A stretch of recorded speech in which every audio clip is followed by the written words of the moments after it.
Ireland టీంపై white wash అయిన మన team India ఇప్పుడైతే ఇంగ్లాండ్ టీంతో 5 టీ20ల సిరీస్ ఆడేందుకు సిద్ధమయ్యారు. అండ్ ఈ సిరీస్లో చూసుకుంటే ఫస్ట్ టీ20 మ్యాచ్ జూలై 1వ తేదీన జరగబోతుంది. సో ఈ సిరీస్ అయితే మన టీమిండియాకు చాలా ఇంపార్టెంట్ అని చెప్పుకోవచ్చు. ఎందుకంటే ఆబ్వియస్లీ ఐర్లాండ్ టీం మీద సిరీస్ ఓడిపోయిన తర్వాత కంబ్యాక్ అనేది ఇప్పుడు చాలా ఇంపార్టెంట్ మనకి.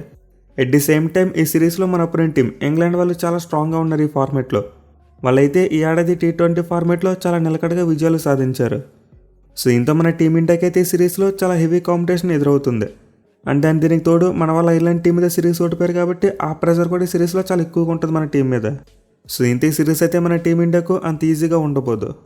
అయితే సిరీస్ కోసం మన టీమిండియా ఎలా ప్రిపేర్ అవ్వాలి, టీంలో ఎలాంటి మార్పులు చేసుకోవాలి, మరి ముఖ్యంగా ఫస్ట్ టీ20 మ్యాచ్కు మన టీమిండియా ప్లేయింగ్ లెవెన్ కాంబినేషన్ ఎలా ఉండాలి, at the same time England టీంకి అగెనెస్ట్గా మన రికార్డ్ ఎలా ఉంది, అలాగే మ్యాచ్ ఆడబోయే రివర్ సైడ్ స్టేడియం యొక్క పిచ్ రిపోర్ట్ ఏంటి, at the same time interesting player battles, వీటి గురించి కూడా వీడియోలో మనం కంప్లీట్గా డిస్కస్ చేసుకుందాం. సో ముందుగా ఫస్ట్ టీ20 మ్యాచ్ యొక్క టైమింగ్స్ విషయానికి వస్తే కాస్త డిఫరెంట్గా ఉన్నాయి. అంటే మనకి రెగ్యులర్గా స్టార్ట్ అయినట్టు 7 PM స్టార్ట్ అవుతుంది. ఈ మ్యాచ్ అయితే రాత్రి 10 PM స్టార్ట్ అవుతుంది. At the same time broadcaster విషయంలో కూడా మార్పు అయితే వచ్చింది. అంటే మీరు ఈ మ్యాచ్తో పాటు ఈ సిరీస్ను టీవీలో చూడాలనుకుంటే సోనీ స్పోర్ట్స్ ఛానల్లో లైవ్ వస్తుంది. లేదు మొబైల్లో చూడాలనుకుంటే మాత్రం బ్రాడ్కాస్టర్ మారిపోయాడు. ఈ సిరీస్తో పాటు వన్డే సిరీస్ కూడా మొబైల్లో చూడాలనుకుంటే జియో హాట్స్టార్కి స్విచ్ అయిపోలే. సో మీరు టీవీలో లైవ్ చూడాలనుకుంటే సోనీ స్పోర్ట్స్ ఛానల్స్, లేదు ఫోన్లో లైవ్ స్ట్రీమింగ్ కావాలనుకుంటే మాత్రం జియో హాట్స్టార్ యాప్ గుర్తుపెట్టుకోండి. ఇక ఫస్ట్ టీ20 మ్యాచ్ని అయితే రివర్ సైడ్ గ్రౌండ్ వేదిక ఆడబోతున్నారు. అండ్ పిచ్ రిపోర్ట్ చూసుకుంటే చాలా వరకు మంచి న్యూట్రల్ వికెట్ అని చెప్పుకోవచ్చు. ఇన్పాక్ట్ కాస్త బౌలర్స్కి ఎక్కువ అనుకూలిస్తుంది. సెకండ్ బెల్ఫాస్ట్లో చూసినట్టే మనమైతే పేస్ బౌలింగ్ అనుకూలించి పిచ్ని ఈ మ్యాచ్లో కూడా చూడొచ్చు. మరి ముఖ్యంగా రివర్ సైడ్ గ్రౌండ్ యొక్క పిచ్ ఎక్కువగా పేస్ బౌలింగ్ అనుకూలిస్తుంది. ఇనీషియల్గా కొత్త బాల్ అయితే చాలా బాగా స్వింగ్ అవుతుంది. ఎట్ ది సేమ్ టైం ఆ కన్సిస్టెంట్ పేస్ అండ్ బౌన్స్ ఉంటుంది. సో నార్మల్గా ఇంగ్లాండ్లో వికెట్స్ అంటే ఎక్కువగా పేస్ బౌలర్స్కి అనుకూలిస్తాయి. అండ్ ఈ మ్యాచ్లో కూడా మనం మోస్ట్ లైక్లీ అదే చూడొచ్చు. పైగా వెదర్ ఫోర్కాస్ట్ చూసుకున్న వర్షం పడేందుకు చాలా ఎక్కువ అవకాశాలు కనిపిస్తున్నాయి. పర్టికులర్గా మ్యాచ్ జరిగే టైంలో చూసుకుంటే 40% వరకు రెయిన్ పడొచ్చు అంట. సో ఇంత మ్యాచ్ జరిగే టైంలో వర్షం పడినా లేకపోతే ఓవర్కాస్ట్ కండిషన్స్ ఉన్నా పేస్ బౌలర్స్ విజృంభించేస్తారు, భయంకరంగా స్వింగ్ అవుతుంది ball. At the same time మరోసారి గ్రౌండ్ యొక్క డైమెన్షన్స్ ఇవి కూడా బౌలర్స్కి అనుకూలంగా ఉంటాయి. మరి ముఖ్యంగా మన టీమిండియా బ్యాట్స్మెన్ చాలా జాగ్రత్తగా ఉండాలి భయ్య. ఐపీఎల్లో ఉన్నట్టు ఈ ఓవర్సీస్లో చిన్న చిన్న గ్రౌండ్స్ అయితే ఉండవు. బౌండరీస్ అయితే చాలా పెద్దగా ఉంటాయి. Especially square of the wicket చాలా పెద్ద బౌండరీస్ ఉంటాయి. సో బెల్ఫాస్ట్లో చూసినట్టే మనమైతే ఈ గ్రౌండ్లో కూడా లాంగ్ స్క్వేర్ బౌండరీస్ చూడొచ్చు. At the same time straight boundaries చూసుకుంటే కాస్త పర్వాలేదు, చిన్నగా ఉంటాయి. బట్ అలా అని చెప్పి మరీ 60 మీటర్స్ అంత చిన్నగా అయితే ఉండవు. ఖచ్చితంగా in front of the wicket 70 metres కంటే ఎక్కువ దూరం ఉండే బౌండరీస్ అయితే మనం చూడొచ్చు. సో మ్యాచ్ ఆడబోయే పిచ్ బ్యాటింగ్ ఎక్కువ అనుకూలించదు. At the same time ground dimensions కూడా బౌలర్స్కి అనుకూలంగా ఉంటాయి. దీంతో ఈ మ్యాచ్లో మనమైతే భారీ స్కోర్లు ఎక్స్పెక్ట్ చేయలేం. ఇన్ఫాక్ట్ ఇప్పటివరకు ఈ గ్రౌండ్లో అంతర్జాతీయ క్రికెట్లో చూసుకుంటే ఒక్కసారి కూడా 200+ టోటల్ రాలేదు. మొత్తం 5 మ్యాచ్లు ఆడితే 3 మ్యాచ్లో ఫస్ట్ బ్యాటింగ్ చేసిన టీం గెలిచింది. వేరే సెకండ్ బ్యాటింగ్ చేసిన టీం చూసుకుంటే 2 మ్యాచ్లో గెలిచారు. అండ్ 5 మ్యాచ్లో first innings average score 163 runs మాత్రమే. అండ్ హైయెస్ట్ స్కోర్ చూసుకుంటే 195 రన్స్. సో ఇంత మనమైతే ఈ రోజు మ్యాచ్లో భారీ స్కోర్స్ ఎక్స్పెక్ట్ చేయకపోవడమే బెటర్. అరౌండ్ 180 స్కోర్ని ఒక పార్ స్కోర్గా మనం కన్సిడర్ చేయొచ్చు. లేదు 200 కంటే పెద్ద స్కోర్ కొడితే మాత్రం ఖచ్చితంగా మ్యాచ్లో గెలిచేందుకు చాలా ఎక్కువ అవకాశాలు ఉంటాయి. ఇక టాస్ విషయానికి వస్తే ఆబ్వియస్లీ ఫస్ట్ ఫీల్డింగ్ చేయడం ఐడియల్ ఆప్షన్ అవుద్ది. ఎందుకంటే ఇనీషియల్గా ఈ పిచ్ పేస్ బౌలర్స్కి మంచిగా అనుకూలిస్తుంది.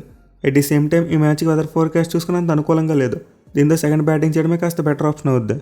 పైగా మన టీమిండియా చూసుకుంటే ఈ గ్రౌండ్లో ఫస్ట్ టైం మ్యాచ్ ఆడబోతున్నారు. దీంతో పిచ్ యొక్క బిహేవియర్ని అంచనా వేయడం కాస్త కష్టమే.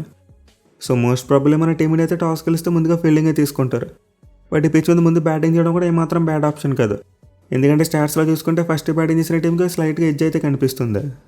సో దీంతో మోస్ట్లీ మ్యాచ్లో టాస్ అనేది అంత ఇంపార్టెంట్ ఫ్యాక్టర్ కాకపోవచ్చు. అప్పటికప్పుడు కండిషన్స్ని బేస్ చేసుకుని నిర్ణయం తీసుకుంటే చాలా మంచిగా ఉంటుంది. ఇక టీమ్స్ విషయానికి వస్తే ముందు చెప్పుకున్నట్టే ఈ ఏడాది ఇంగ్లాండ్ టీం టీ20 ఫార్మాట్లో చాలా మంచిగా పెర్ఫామ్ చేశారు. వాళ్ళు మొత్తం ఈ ఏడాది 11 మ్యాచ్లు ఆడితే 9 మ్యాచ్లు గెలిచారు, 2 మ్యాచ్లు మాత్రం ఓడిపోయారు. మళ్ళీ చివరిగా మన టీమిండియాతో టీ20 వరల్డ్ కప్ సెమీఫైనల్లో చాలా మంచి పెర్ఫార్మెన్స్ ఇచ్చారు, చాలా హెవీ కాంపిటీషన్ ఇచ్చారు. సో ఓవరాల్గా 2 జట్ల మధ్య హెడ్ స్టాట్స్ చూసుకుంటే చాలా వరకు మన టీమిండియా అప్పర్ హ్యాండ్. అంటే మొత్తం 30 మ్యాచ్లు జరిగితే మన టీమిండియా 18 మ్యాచ్లు గెలిచారు, వేరే ఇంగ్లాండ్ టీం 12 మ్యాచ్లు మాత్రమే గెలిచింది. అయితే సొంత గడ్డ మీద చూసుకుంటే మాత్రం ఇంగ్లాండ్ టీంకి బెటర్ రికార్డు ఉంది.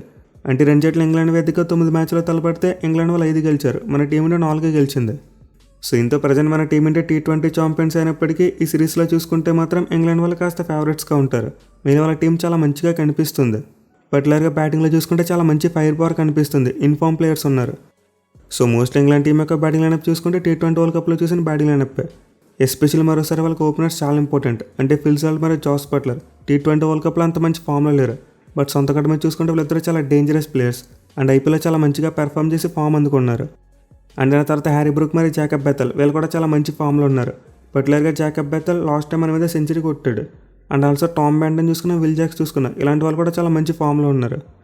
సో బ్యాటింగ్ పరంగా చూసుకుంటే ఇంగ్లాండ్ టీం చాలా స్ట్రాంగ్గా కనిపిస్తుంది. ఎస్పెషల్ వాళ్ళకి హోమ్ కండిషన్స్ చాలా అడ్వాంటేజ్గా మారుతాయి. వేరేస్ బౌలింగ్ విషయానికి వస్తే మాత్రం ఈ మ్యాచ్కి జాఫ్రా ఆర్చర్ అవైలబుల్గా ఉండకపోవచ్చు. ఎట్ ది సేమ్ టైం వాళ్ళ స్టార్ ఆల్రౌండర్స్ జేమీ వార్టన్ మరియు బ్రైడెన్ కట్స్ వీళ్ళిద్దరు కూడా ఇంజరీ లిస్ట్లో ఉన్నారు. సో దీంతో ఇంగ్లాండ్ టీం యొక్క బౌలింగ్లో చూసుకుంటే ఇంపార్టెంట్ ప్లేయర్స్ అంత అలా కనిపించట్లేదు. ఈవెన్ జాస్ టంగ్ కూడా అవైలబుల్గా ఉండడండి ఫస్ట్ మ్యాచ్కి. బట్ స్టిల్ వాళ్ళ దగ్గర అయితే చాలా మంచి బ్యాకప్ ప్లేయర్స్ ఉన్నారు. మెయిన్లీ జేమ్స్ కోల్స్ లాంటి ఒక మంచి ఆల్రౌండర్ను పిక్ చేశారు. At the same time Adil Rashid లాంటి ఒక ఎక్స్పీరియన్స్ ఉన్న స్పిన్నర్ ఉన్నాడు వాళ్ళ దగ్గర. సో ఇంగ్లాండ్ టీం అయితే మోస్ట్లీ 6 బౌలింగ్ ఆప్షన్స్తో వస్తారు. బట్ ఈ కాంబినేషన్ ఎలా ఉంటుందో చెప్పడం కాస్త కష్టమైన విషయం. అంటే 3+3 కాంబినేషన్తో వస్తారా లేకపోతే 4+2 కాంబినేషన్తో వస్తారో చెప్పలేం. నేనైతే 4 పేస్ బౌలర్స్ని 2 స్పిన్నర్స్ని ఆడిస్తారనుకుంటున్నా. అండ్ ఈ పాయింట్ ఆఫ్ టైంలో చూసుకుంటే లియామ్ డాసన్ ప్లేయింగ్లో ఉండకపోవచ్చు. లూక్ వుడ్ లాంటి బౌలర్ని ఆడించుకునేందుకు అవకాశం ఉంటుంది. ఎట్ ది సేమ్ టైం మిగతా పేసర్స్ చూసుకుంటే ముందు చెప్పుకున్నట్టు కోల్స్ ఉంటాడు. అండ్ ఆల్సో శామ్ కరన్ మరియు సాకిబ్ మహమ్మద్ వీళ్ళిద్దరు కూడా ఉంటారు.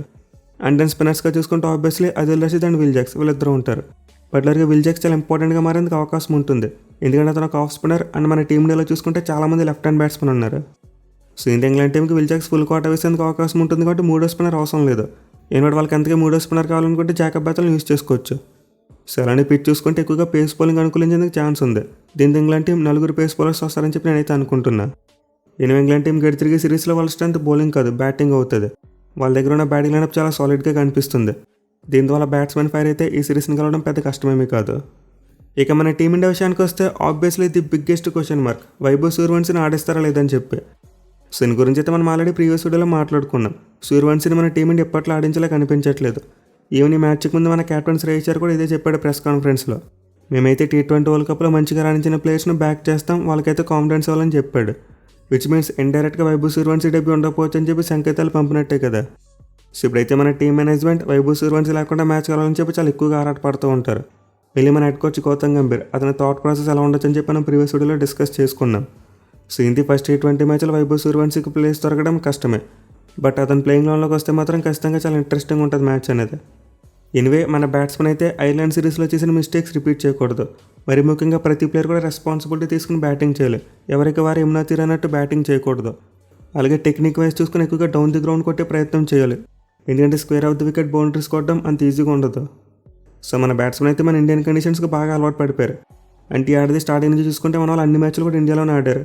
అంటే న్యూజిలాండ్ సిరీస్, ఆ తర్వాత T20 వరల్డ్ కప్, అలాగే IPL, ఆ తర్వాత ఆఫ్ఘనిస్తాన్ సిరీస్, ఇలా వరుసగా 6 months పాటు ఇండియా వేదికగానే ఆడారు. దీంతో మన వాళ్ళకి ఐర్లాండ్తో జరిగిన ఇవే సిరీస్ చాలా కొత్తగా అనిపించింది, అడాప్ట్ కాలేకపోయారు. బట్ ఇప్పుడు చూసుకుంటే మాత్రం సిమిలర్ కండిషన్స్లో ఒక 2 matches ఆడేశారు. దీంతో ఎప్పటి నుంచైనా సరే మన టీమిండియా బ్యాట్స్మెన్ నేర్చుకోవాలి. తమ పవర్ గేమ్ మీద కంటే ఎక్కువగా స్ట్రైక్ రొటేషన్ మీద దృష్టి పెట్టాలి. At the same time pitch bowlers అనుకూలించినప్పుడు కాస్త రెస్పెక్ట్ ఇచ్చి ఆడడం కూడా నేర్చుకోవాలి. సో ఐర్లాండ్ సిరీస్లో మన టీమిండియాకి బ్యాటింగ్లో చూసుకుంటే పెద్దగా పాజిటివ్స్ ఏమీ లేవు. కేవలం ఫస్ట్ మ్యాచ్లో అభిషేక్ శర్మ కొట్టిన రన్స్ మాత్రమే పాజిటివ్, మిగతాదంతా చెప్పుకోవడానికి ఏమీ లేదు. అయితే బౌలింగ్ చూసుకుంటే మాత్రం మన బౌలర్స్ క్విక్గా కండిషన్స్కి అడాప్ట్ అయ్యారని చెప్పుకోవచ్చు. అంటే ఫస్ట్ మ్యాచ్లో ఫెయిల్ అయినప్పటికీ ఆ తర్వాత వెంటనే కంబ్యాక్ చేశారు. వెళ్ళి పేస్ బౌలర్స్ చాలా మంచిగా బౌలింగ్ చేశారు సెకండ్ మ్యాచ్లో. సో మనకి హర్షిత్ రాణా, హర్షదీప్ సింగ్ అండ్ ప్రిన్స్ యాదవ్ వీళ్ళ ముగ్గురు కూడా చాలా మంచి బౌలింగ్ చేస్తున్నారు.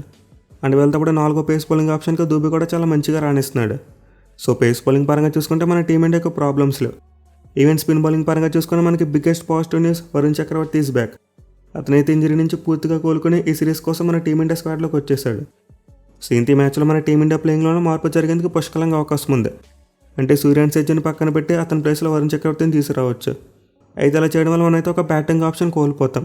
అంటే సూర్యాన్ సెజ్జు ఒక ఆల్రౌండర్, బట్ వరుణ్ చక్రవర్తి చూసుకుంటే బౌలర్. దీంతో ఆబ్వియస్గా బ్యాటింగ్ డెప్త్ కాస్త తగ్గిపోద్ది. బట్ మనం ఐర్లాండ్తో జరిగిన 2 మ్యాచ్లు చూసాం. హర్షిత్ రాణా చాలా మంచిగా బ్యాటింగ్ చేశాడు, ఆల్మోస్ట్ మ్యాచ్ని గెలిపించినంత పని చేశాడు. దీంతో అతని బ్యాటింగ్ మీద మన టీం మేనేజ్మెంట్ ట్రస్ట్ పెంచుకోవాలి. అతను 8th ప్లేస్లో ఆడిస్తూ మన టీమిండియా బౌలింగ్ స్ట్రెంత్ పెంచుకుంటే చాలా బాగుంటుంది. లేదు మాకు బ్యాటింగ్ డెప్త్ కావాలనుకుంటే మాత్రం ఆల్రౌండర్ ఆడించే కంటే వైభవ్ సూర్యవంశీని ఆడించుకుంటే చాలా బెటర్. అంటే మీరు సుందర్ని తీసుకొచ్చినా, సూర్యాన్ సెజ్జని తీసుకొచ్చినా పెద్ద యూజ్ ఏమీ ఉండదు. అయితే వైభవ్ సూర్యవంశీని తీసుకొస్తే మన బ్యాటింగ్లో చాలా స్ట్రెంత్ పెరుగుద్ది. అండ్ బౌలింగ్లో చూసుకున్న మన వాళ్ళు ఎక్స్ట్రా ఆప్షన్స్ ఎక్స్ప్లోర్ చేసుకోవచ్చు. ఐ మీన్ 5వ బౌలింగ్ ఆప్షన్గా శివం దుబేతో పాటు తిలక్ వర్మ మరియు అభిషేక్ శర్మ ఇలాంటి వాళ్ళ మీద కూడా రెస్పాన్సిబిలిటీ మనం పెట్టుకోవచ్చు. బట్ ఏమో ప్రజెంట్ మన వాళ్ళు వైభవ్ సూర్యవంశీకి అవకాశం ఇచ్చేలా కనిపించట్లేదు కాబట్టి ఆ ఎక్స్ట్రా బౌలింగ్ ఆప్షన్తో వెళ్తేనే బెటర్. అంటే వరుణ్ చక్రవర్తిని ఆడించుకుంటేనే చాలా మంచిగా ఉంటుంది. సో మోస్ట్లీ మ్యాచ్ కోసం అయితే మన టీమిండియాలో ఒక మార్పు జరిగేందుకు అవకాశం ఉంది. ఇక ప్లేయర్ బ్యాలెన్స్ విషయానికి వస్తే ఆబ్వియస్లీ పవర్ ప్లే చాలా ఇంపార్టెంట్. ఎందుకంటే పిచ్ మీద కొత్త బాల్తో పేస్ బౌలర్స్కి చాలా మంచి హెల్ప్ అయితే లభిస్తుంది. సో మన టీమిండియా పేసర్స్లో చూసుకుంటే హర్షదీప్ సింగ్ సాల్ట్ మీద చాలా మంచి రికార్డు ఉంది. అతనైతే 11 ఇన్నింగ్స్లో 4 సార్లు అవుట్ చేశాడు. అది కూడా 46 బంతుల్లో కేవలం 55 పరుగులు మాత్రమే ఇచ్చాయి. అయితే జాస్ బట్లర్కి చూసుకుంటే మాత్రం హర్షదీప్ సింగ్ మీద చాలా మంచి రికార్డు ఉంది. అలాగే హర్షిత్ రాణాకి అగెన్స్ట్గా చూసుకున్న చాలా బెస్ట్ రికార్డు కనిపిస్తుంది. ఇన్ఫాక్ట్ హర్షిత్ బౌలింగ్లో ఒక్కసారి కూడా అవుట్ కాలేదు. 3 ఇన్నింగ్స్లో 22 బంతులు ఆడితే 40 పరుగులు చేస్తాడు. అంటే స్ట్రైక్ రేట్ 180 కంటే ఎక్కువ ఉంది. బట్ ఎనివే ప్రజెంట్ చూసుకుంటే హర్షిత్ రాణా చాలా మంచి ఫామ్లో ఉన్నాడు. అండ్ బట్లర్ చూసుకున్న ఐపీఎల్లో చాలా మంచిగా ఫామ్ అందుకున్నాడు. దీంతో వీళ్ళిద్దరి నుంచి ఒక మంచి బ్యాటిల్ ఎక్స్పెక్ట్ చేయవచ్చు. ఇక తర్వాత మిడిల్ ఓవర్స్లో జాకబ్ బెథెల్ చాలా ఇంపార్టెంట్ వికెట్ మన టీమిండియాకి. లాస్ట్ టైం సెంచరీ కొట్టాడు మన మీద. సో బెథెల్కి అయితే వరుణ్ చక్రవర్తి మీద చాలా మంచి రికార్డు ఉంది. బట్ మన బాబు అక్షర్ పటేల్ అగెన్స్ట్గా చూసుకుంటే మాత్రం అంత బెటర్ రికార్డు లేదు. 2 ఇన్నింగ్స్లో ఒకసారి అవుట్ అయిపోయాడు. అది కూడా 8 బంతుల్లో కేవలం 7 పరుగులు మాత్రమే చేశాయి. సో ఈ మ్యాచ్లో మనకి అక్షర్ పటేల్ చాలా ఇంపార్టెంట్ ప్లేయర్గా మారేందుకు అవకాశం ఉంది. ఎస్పెషల్ ఇంగ్లాండ్ టీం ఓపెనెంట్ అనగానే అక్షర్ పటేల్లోని బాబు బయటకు వస్తాడు. అద్భుతంగా పెర్ఫామ్ చేస్తూ ఉంటాడు. ఇక చివరిగా మరో బ్యాటిల్ చూసుకుంటే obviously England captain Harry Brook and Varun చక్రవర్తికి మధ్య చూడొచ్చు. సో ఇద్దరి మధ్య జరిగిన బ్యాటిల్లో చూసుకుంటే కొంతవరకు వరుణ్ది అప్పర్ హ్యాండ్. 5 మ్యాచ్లో 3 సార్లు అవుట్ చేశాడు.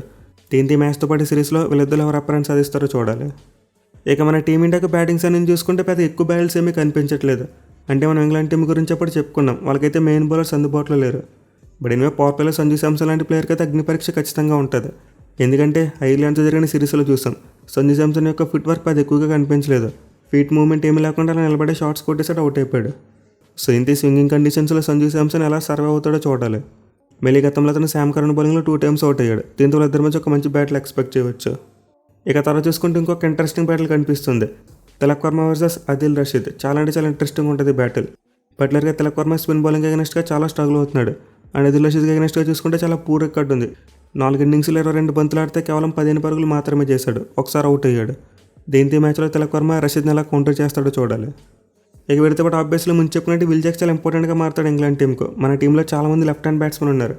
వీళ్ళు అభిషేక్ శర్మ, ఇషాన్ కిషాన్కి ఆఫ్ స్పిన్నర్స్కి అగెన్స్ట్గా కాస్త వీక్నెస్ ఉంది. దీంతో ఇంగ్లాండ్ టీం అయితే ఇనీషియల్గా పవర్ ప్లేలోనే విల్ జాక్స్కి బౌలింగ్ ఇవ్వచ్చు. ఎనివే రెండు జట్లకి గేమ్ ప్లాన్ అయితే చాలా స్ట్రైట్ ఫార్వర్డ్. పవర్ ప్లేలో ఎక్కువ వికెట్స్ కోల్పోకూడదు. అంటే పవర్ ప్లేలో మరి ఎక్కువ రిస్క్ తీసుకుని బ్యాటింగ్ చేయాల్సిన అవసరం లేదు. ఎందుకంటే పవర్ ప్లే తర్వాత మోస్ట్లీ పిచ్ బ్యాటింగ్ అనుకూలంగా మారేందుకు చాలా ఎక్కువ ఛాన్స్ ఉంటుంది. దీంతో రెండు జట్లలో ఏ జట్టు అయితే పవర్ ప్లేలో ఎక్కువ వికెట్లు కోల్పోకుండా ఉంటారో ఆ టీమే మ్యాచ్ గెలిచేందుకు ఎక్కువ అవకాశం ఉంటుంది. మరి మీరు ఈ మ్యాచ్లో ఏ టీం గెలుస్తుంది అనుకుంటున్నారు కింద కామెంట్ చేయండి. Thank you for watching. Have a nice day.